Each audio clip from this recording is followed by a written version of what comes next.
நான் காசிக்கு போலான்னு இருக்கேன்ப்பா. காசிக்கு தனியா? ஆமாப்பா, என்ன ரயில் ஏற்றி விட்டுருப்பா. அங்க போய் கங்கையில உயிரை விட்டுறேன்.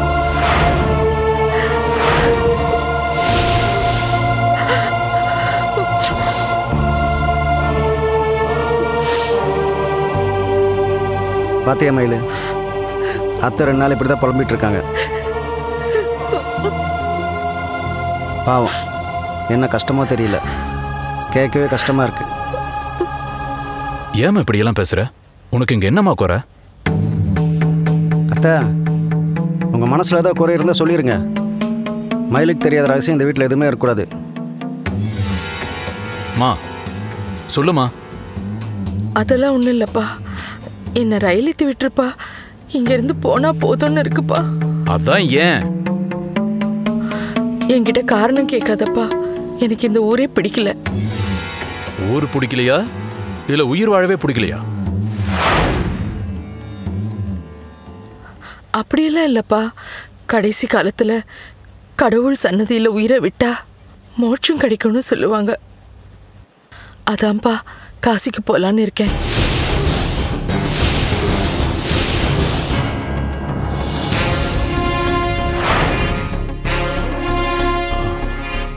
அம்மா, அக்கா எங்க? கபிலனை கூட்டிட்டு பார்க்குக்கு போயிருக்காப்பா. அக்கா வரட்டும், நீ தேவையில்லாம எதையும் யோசிச்சுட்டு இருக்காத. அம்மா, உன்னை இந்த வீட்டை விட்டு அனுப்புற ஐடியாவே இல்லை, சரியா? உன்னை என்கிட்ட இருந்து யாரும் பிரிக்கவும் முடியாது. சுஷ்மா, ரெடியாக வெளியே போலாம். என்ன திடீர்னு? ரெடியாக்குங்கிறல்ல.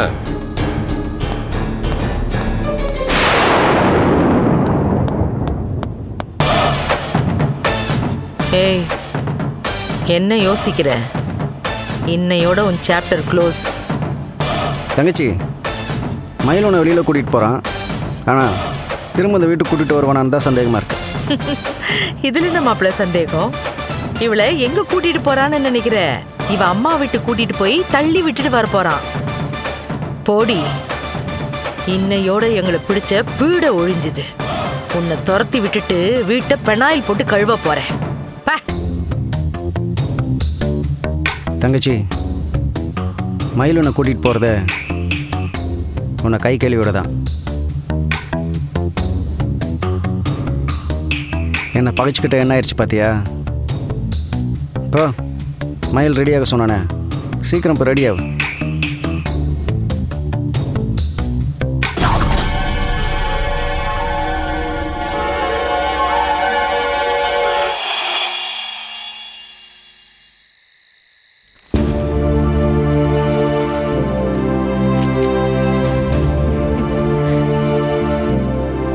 ஒழுங்கா எழுது. என்னது? இந்தா.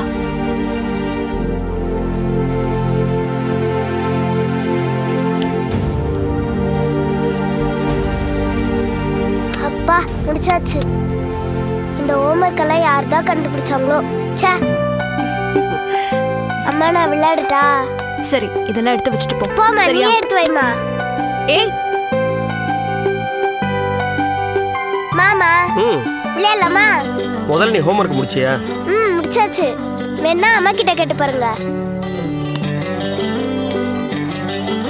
சரி, உனக்கு என்ன கேம் பிடிக்கும்? எனக்கு திருடன் போலீஸ் கேம் பிடிக்கும். விளையாடலாமா? நான் தான் போலீஸ், நீங்க 2 பேர் திருடுங்க. என் பேர் மயில் வாகனன், ஓகேவா? அடேங்கப்பா. என்ன பேர் சொன்ன? மயில் வாகனன். ஓ, இன்ஸ்பெக்டர் மயில் வாகனன். அப்ப மயில் மாதிரி நீயும் போலீஸ் ஆயிடுவியா? ஆமா சித்தப்பா, போலீஸ் ஆகி தப்பு செய்யறவங்கள ஜெயில புடிச்சு போடுவேன். ஓங்கி அடிச்சா 100 டன் வெயிட் சித்தப்பா. வாலாயிட்டல்ல.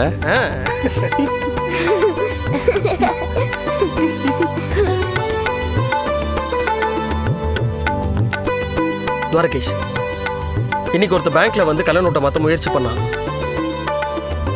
அவனை பிடிச்சி வச்சு போலீஸ்க்கு ஃபோன் பண்ணோம். அவங்க வந்து அரெஸ்ட் பண்ணிட்டு போனாங்க. நானும் அப்படிதான் மாமா. யாராவது ஃபோன் பண்ணி ஹெல்ப்னு கேட்டா ஸ்பைடர்மேன் மாதிரி பறந்து பறந்து ஹெல்ப் பண்ணுவேன். போலீஸ் ஸ்பைடர்மேன் மாமா. ஏய், ஸ்பைடர்மேன் இல்லடி, ஸ்பைடர் உமன். கரெக்ட். தப்பு பண்றவங்கள கண்டுபிடிக்கிற ஸ்பைடர் உமன். அப்படியா? சரி ஓகே, அப்ப என்ன புடி பாப்போம். வா வா வா புடி. ஏய் குஷி, உங்களை விட மாட்டேன் மாமா. புடி புடி. இங்க ஏய் ஏய் புடி புடி பாத்தியா? நீங்கன்னு வைங்க. முடியாது, என்ன புடி முடியாது. ஏய் குஷி மெதுவா. உங்களை பிடிச்சிருவேன். முடியாது, பாரு நீ வேணா.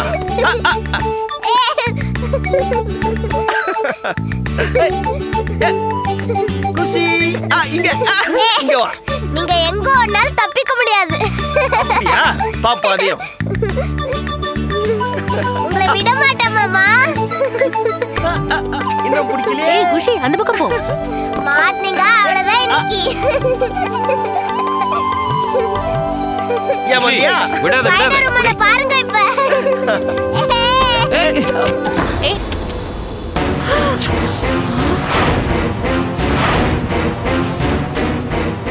ஓ காட் குஷி, என்னம்மா நீ? டேய் ஏதுடா இவ்ளோ பணம்? ஆபீஸ் பணமா? என்ன குஷி? சாரிப்பா. பரவாயில்ல பரவாயில்ல.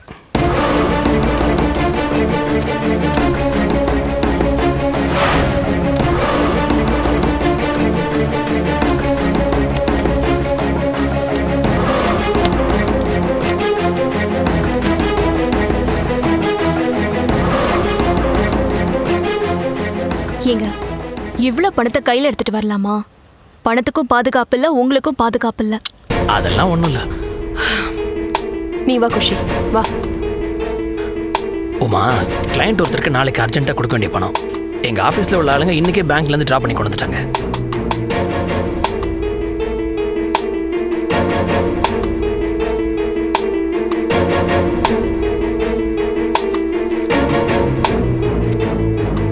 இப்போ இதை நான் இன்னைக்கு எங்க ஆபீஸ் சேஃப்ல வச்சுட்டு வந்தேன்னு வச்சுக்கோ, நாளைக்கு காலையில நான் ஆபீஸ்க்கு போய் அங்க இருந்து இதை எடுத்துக்கிட்டு அதுக்கப்புறம் அந்த கிளையண்ட் வீட்டுக்கு போகணும்.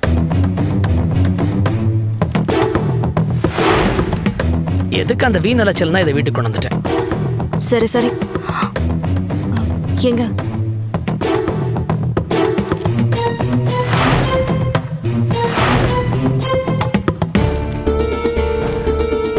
இது எப்படி?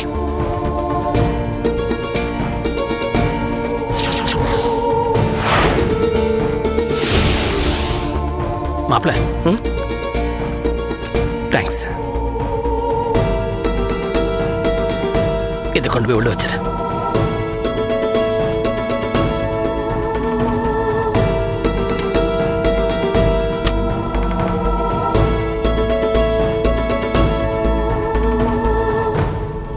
துரகேஷ் மாமா உங்ககிட்ட கொஞ்சம் பேசணும். சொல்லுங்க மாமா. கொஞ்சம் வெளியே வா. ஏங்க பேசிட்டு சீக்கிரம் வாங்க.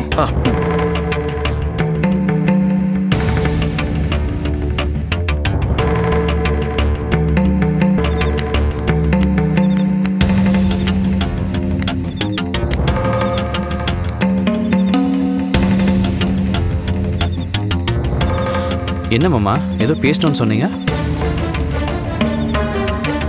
ஏதாவது பிரச்சனையா? அதெல்லாம் ஒன்றும் இல்லை துரகேஷ். உங்கள் அண்ணன் போகிற ரூட்டு ரொம்ப தப்பாக இருக்கு. என்ன சொல்கிறீங்க? நிறைய சம்பாதிக்கணுங்கிற ஆசையில் தப்பான வழியில் போகிறாருன்னு தோணுது. நீங்கள் தான் மாமா தப்பாக பேசுகிறீங்க. நம்ம மேலே இருக்க கோவத்தில் அண்ணன் அப்படி இப்படி பேசுறது வாஸ்தவம் தான். அதுக்காக அபாண்டமாக பழி போடக்கூடாது மாமா. நீங்கள் இப்படி பேசுவீங்கன்னு நான் எதிர்பார்க்கல மாமா. துவாரகேஷ் நல்லா யோசிச்சுப்பாரு. எனக்குன்னு உறவுன்னு சொல்லிக்க யார் இருக்கா? இருந்த ஒரே ஒரு தங்கச்சிக்கிட்ட கூட நான் சுத்தமாக பேசுறதில்ல.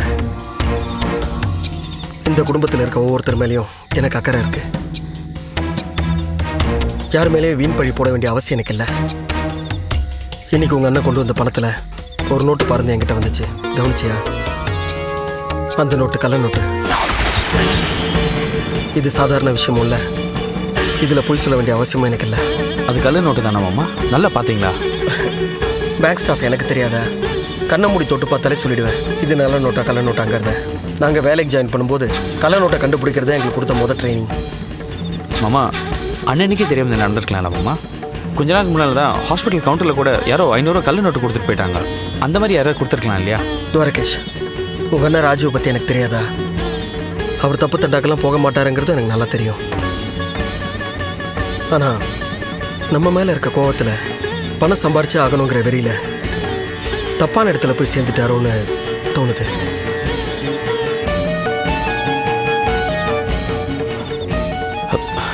அப்படின்னா கள்ள நோட்டுன்னு தெரிஞ்சு அண்ணன் வாங்கி வச்சிருக்காரா?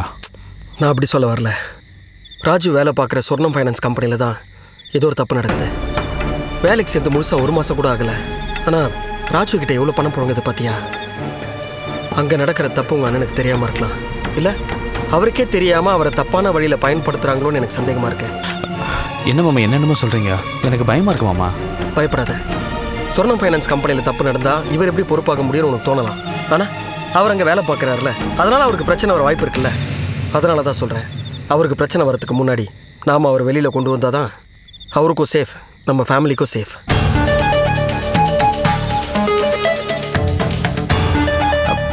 ஆனால் இப்போ இருக்கிற நிலமையில நம்ம அண்ணன்கிட்ட போய் சொன்னால் அவர் ஏற்றுக்க மாட்டார் மாமா.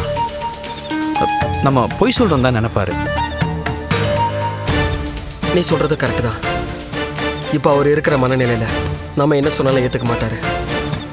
நாம் எதை செய்யணும்னு சொல்கிறோமோ அதை செய்ய மாட்டார். எதை செய்யக்கூடாதுன்னு சொல்கிறோமோ அதை தான் செய்யணும்னு அடம் பிடிப்பார். எப்படியாவது இதுலேருந்து அண்ணனை காப்பாற்றி ஆகணும் மாமா. என்ன தான் மாமா பண்ணுறது? துவாரகேஷ், இப்போ கொஞ்ச நாளாக சிட்டியில் கள்ள நோட்டு புழக்கம் அதிகமாக இருக்குது. அதை தடுக்கிறதுக்காக போலீஸ் தீவிரமாக முயற்சி பண்ணிகிட்ருக்காங்க. சொர்ணலதா தப்பு பண்ணியிருந்தாங்கன்னா கண்டிப்பாக மாட்டிப்பாங்க. அவங்களோட உங்கள் அண்ணனும் சேர்ந்து மாட்டிக்காமல் இருக்கணும். அவர் என்ன சின்ன பையன்தான்? எவ்வளோ பெரிய விஷயம் நடந்துகிட்டு இருக்கு. இது கூடவா தெரியாமல் இருப்பார்? சே, உங்கள் அண்ணன் விரக்திலையும் கோபத்திலையும் இருக்காரு. இந்த நேரத்தில் நல்லது எதுவும் கண்ணுக்கு தெரியாது. நானும் இந்த மாதிரி மோசமான சூழ்நிலையெல்லாம் தாண்டி தான் வந்திருக்கேன். அவ்வளோ ஏன் உங்கள் அக்கா மீனாவும் இந்த மாதிரி சூழ்நிலையெல்லாம் கடந்து தான் வந்திருக்கா.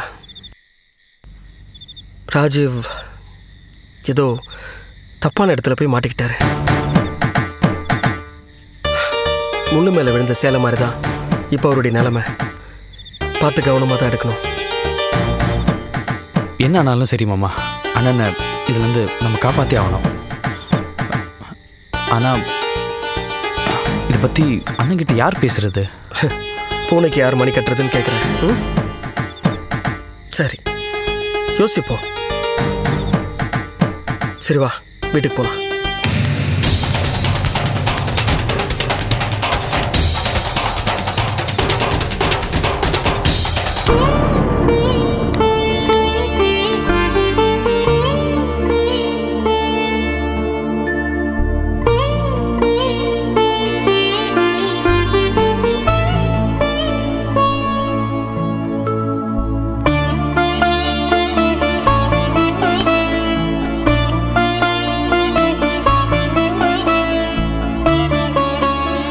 எங்க கிளம்பிட்டு இருக்க?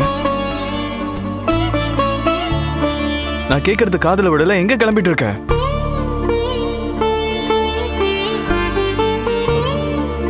மாமா, இவ எங்க கிளம்பிட்டு இருக்கா? நான் கேட்கிறேன்ல, யாராவது பதில் சொல்லுங்க. எங்க கிளம்பிட்டு இருக்க? நான் எங்க போன உங்களுக்கு என்ன? என்ன பேச்செல்லாம் ஒரு மாதிரி இருக்க? நான் இந்த வீட்டை விட்டு போறேன். நான் எங்க போறேன்னு உங்ககிட்ட சொல்ல வேண்டிய அவசியம் இல்ல. அவசியம் இல்லையா? ஏய், என்னடி திமிரா? உன்னை தொட்டு தாலி கட்டின புருஷன்டினா என்கிட்ட கூட சொல்லாம அப்படி எங்க கிளம்பி போற? ஆமாங்க, நீங்க தான் என்னோட புருஷன், நான் தான் உங்களோட பொண்டாட்டி. நமக்குள்ள இருக்கிற அந்த புனிதமான உறவு அப்படியே தான் இருக்கு. ஆனா இனிமே உங்க கூட என்னால வாழ முடியாது. என்னை விட்டுருங்க. ஏய், இப்ப என்ன நடந்துருச்சுங்கிறதுக்காக இப்படி பேக்கெல்லாம் பேக் பண்ணிட்டு கிளம்புற? இனி என்ன நடக்கணும்? இனிமே ஒரு நிமிஷம் கூட என்னால இந்த வீட்டில் இருக்க முடியாது. இத்தனை நாளா 4 செவத்துக்குள்ள அசிங்கப்படுத்தினீங்க, அத்தனையும் பொறுத்துக்கிட்டேன். ஆனா எப்போ ஆஃபீஸ்க்கே வந்து எல்லார் முன்னாடியும் என்னையும் அருணையும் சேர்த்து வச்சு பேசினீங்களோ, இனிமே என்னால பொறுமையா இருக்க முடியாது. அப்போ என்ன கழட்டி விட்டு அந்த அருண் கூட சேர்ந்து வாழ போறியா? உலகமே எதிர்த்து நின்னாலும் நீங்க தான் என்னோட புருஷன், நான் தான் உங்களோட பொண்டாட்டி. என்னோட அருமை உங்களுக்கு புரியுற வரைக்கும் நான் காத்துட்டு இருப்பேன். என்ன உங்க அப்பா இருக்கானேன்னு பத்தினி வேஷம் போடுறியா? இங்க இருந்தா அந்த அருண் கூட நீ நினைக்கிற நேரத்துல பேச முடியாது, பார்க்க முடியாது. இந்த வீட்டை விட்டு வெளியே போயிட்டா நீங்க எப்ப வேணாலும் நீங்க நினைக்கும் போதெல்லாம் கொஞ்சம் கொலாபிக்கலாம். நிறுத்துங்க மாப்பிள்ள. விட்டா பேசிட்டே போறீங்க நீங்க. புருஷன் பொண்டாட்டி சண்டைக்குள்ள வரக்கூடாதுன்னு தான் நான் அமைதியா இருந்தேன். அதுக்கு என்ன வேணா பேசுவீங்களா? இத பாருங்க, என் பொண்ண மாதிரி ஒரு பொண்டாட்டி கிடைக்க நீங்க கொடுத்து வச்சிருக்கணும். கட்டா புருஷனை விட்டுட்டு வீட்டை விட்டு வெளியே போறாங்களா? அவளை தட்டி கேட்க துப்பில உங்களுக்கு என்கிட்ட பேசுகிட்டே. நீ பண்ண காரியத்துக்கு போலீஸ் ஸ்டேஷன்ல போய் கம்ப்ளைண்ட் கொடுக்கல, அதை நினைச்சு சந்தோஷப்படு. என்ன போலீஸ்ல நாங்க பயந்துருவோமா? அப்பா, அவர்கிட்ட என்ன பேச்சு? வாங்க போலாம். பிரியா,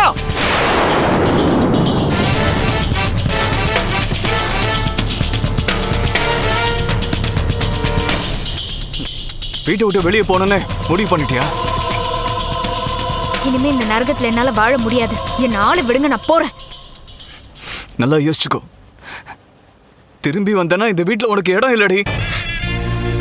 நீங்களா மனசு மாறி என்ன வந்து கூப்பிடுற வரைக்கும் நான் காத்துட்டு இருப்பேன். நான் இதுக்கடி மாறணும்? நீ தான் மாறணும். வாம்மா. அதான் உங்க அப்பா சொல்லிட்டான்ல, கிளம்பி போ. மாப்பிள்ள, என் அனுபவத்துல சொல்றேன், பொண்டாட்டியுடைய அருமை அவ இருக்கும்போது தெரியாது. சரிதான், போயா. அப்பா, போலாம்ப்பா. கிளம்பி போடி.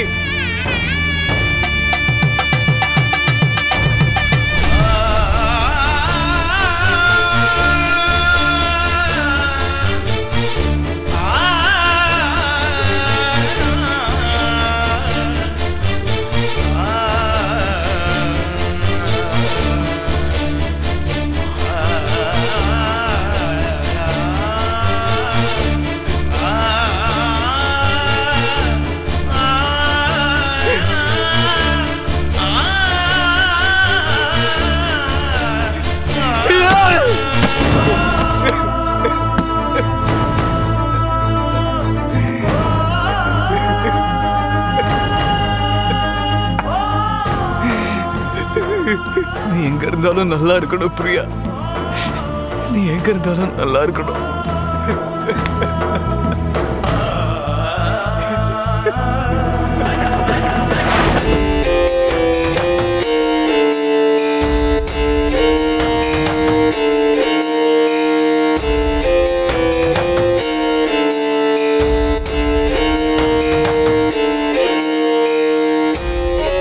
அத்தை, அத்தா, ஏன் ஒரு மாதிரி உட்காந்துருக்கீங்க?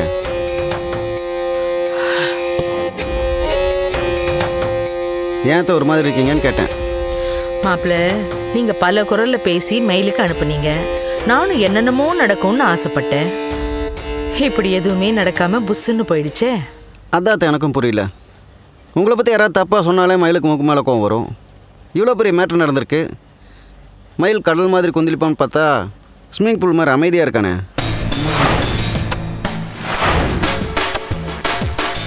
அப்படின்னா மயிலுக்கு மேல பாசம் இல்லையா?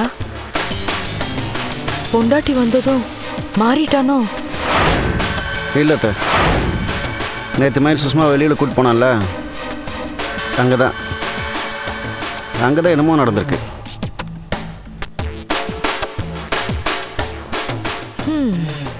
என் மகனுக்கு தலையண மந்திரம் ஓதிடக்கூடாதுன்னு தான் 2 பேரையும் சேர விடாம தடுத்து வச்சிருந்தேன். அதையும் மீறி என் பிள்ளைகிட்ட என்னை பத்தி வத்தி வச்சிட்டாளா? அத்தை, அவ என்ன மந்திரம் வேணா ஓதட்டும், மயில் அதை நம்பணும்ல.